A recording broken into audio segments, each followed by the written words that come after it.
Voilà ce que ton besoin de contrôle dit de ton attachement. En fait, tu n'as pas besoin de tout contrôler. Sauf que ton corps, lui, pense que si tu lâches une seule chose, si tu sors de l'hypervigilance, eh bien, tout s'effondre. Et donc, tu essayes de pallier ça en essayant d'absolument tout comprendre, de tout lire, de tout projeter en avance. Sauf que ça va exacerber cette dynamique de contrôle. Et ça, c'est pas qu'une question de caractère ou de personnalité. C'est littéralement une stratégie de survie de ton système nerveux. C'est le système nerveux sympathique qui va être dans l'attaque, qui va être dans la suranalyse, dans la crainte inconsciente d'un danger. Et donc ton besoin de tout contrôler ne parle pas de ta force, ne parle pas de ta résilience, ne parle pas de ton intelligence. Elle parle de ta peur du rejet. Parce que dès qu'une personne vient te rejeter, eh bien là, tu arrêtes complètement la relation. Et ça, c'est ton style d'attachement que tu as appris très tôt.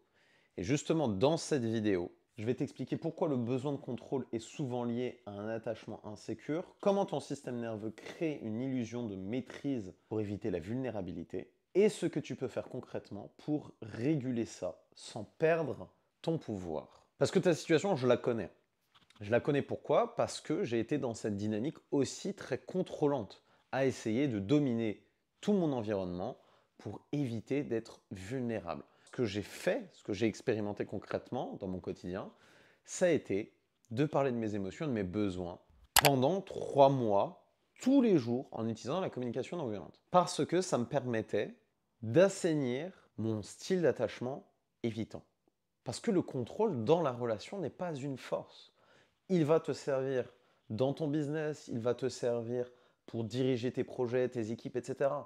Mais quand il s'agit de la relation, ça ne marche pas. Et ça, c'est souvent dû à un environnement qui a peut-être été instable face à un parent qui n'était peut-être pas présent, qui était à la place, constamment en train de travailler et qui était indisponible émotionnellement.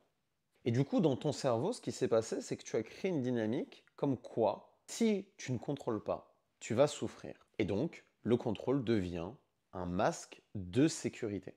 Du coup, à la place, demande-toi, pose-toi cette question. Qu'est-ce qui se passe si dans cette relation, je ne contrôle pas? Et note la réponse qui te vient.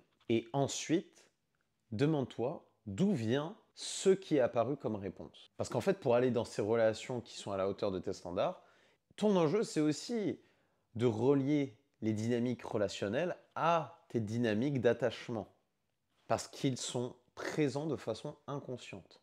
Et le problème, c'est que si tu restes dans cette dynamique de contrôle, tu es dans la suranalyse de comment fonctionne l'autre personne, tu anticipes absolument tout, tu es dans la suranalyse des horaires, du budget, bref, de la totalité des facteurs, eh bien ça étouffe une relation. Même si dans ton business, ça peut te servir.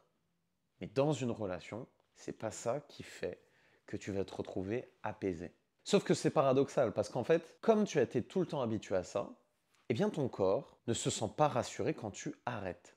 Tu fais énormément de sport, tu as un planning hyper détaillé, tu te retrouves à constamment être dans ton activité ou dans de la gestion en permanence, mais tu ne te sens pas en sécurité, tu ne te sens pas en connexion.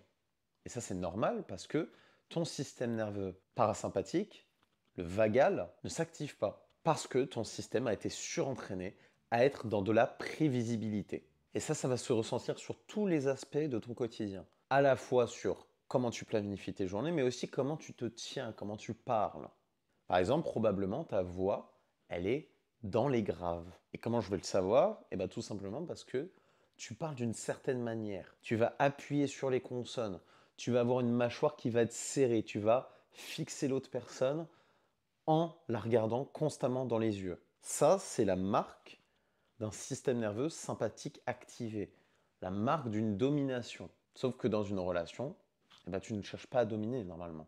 Tu cherches à être dans la connexion. Sauf que cette dynamique-là, elle a du sens par rapport à ton business. Elle te sert dans ce cadre-là. Donc en fait, ton enjeu, c'est simplement de savoir adapter ton comportement par rapport à la situation. Parce que tu peux avoir des standards au niveau de ton business, de ton activité, peu importe, et incarner cette dynamique de connexion dans tes comportements, dans tes relations.